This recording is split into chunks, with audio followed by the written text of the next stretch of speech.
તું મને ભગવાન એક વરદાન આપી દે, જ્યાં વસે છે તું મને ત્યાં સ્થાન આપી દે, જ્યાં વસે છે તું મને ત્યાં સ્થાન આપી દે, તું મને ભગવાન એક વરદાન આપી દે।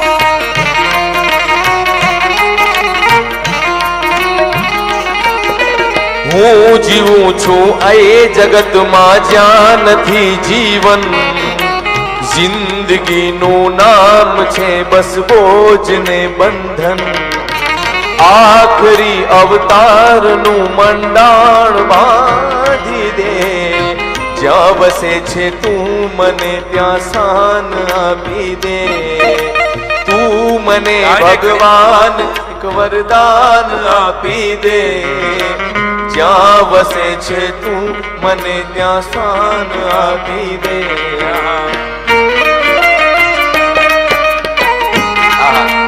વાહ સાઈરામભાઈ, સમજે નહીં ઇન્સાન, સમજે નહીં ઇન્સાન તો એ જિંદગી નથી, સમજે નહીં ઇન્સાન તો એ જિંદગી નથી, અને નાચે નહીં ભગવાન તો એ બંદગી નથી।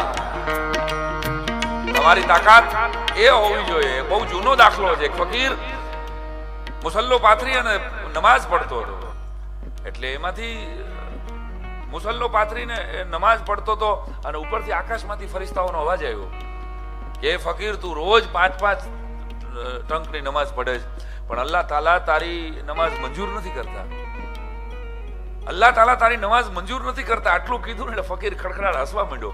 ફરિશ્તાને બહુ આશ્ચર્ય થયું, તારી નમાઝ મંજૂર નથી થઈ અને તું શું કામ હસે છે?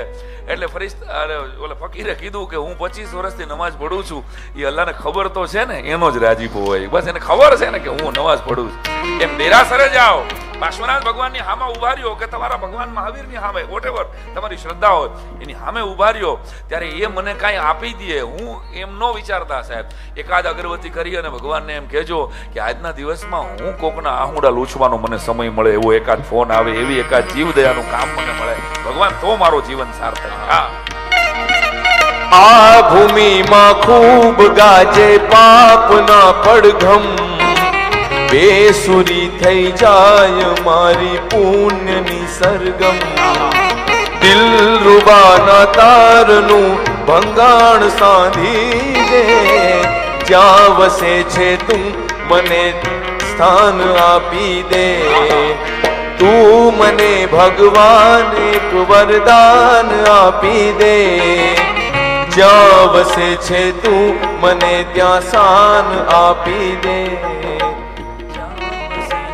તું મને ત્યાં સ્થાન આપી દે, જ્યાં વસે છે તું મને ત્યાં સ્થાન આપી દે।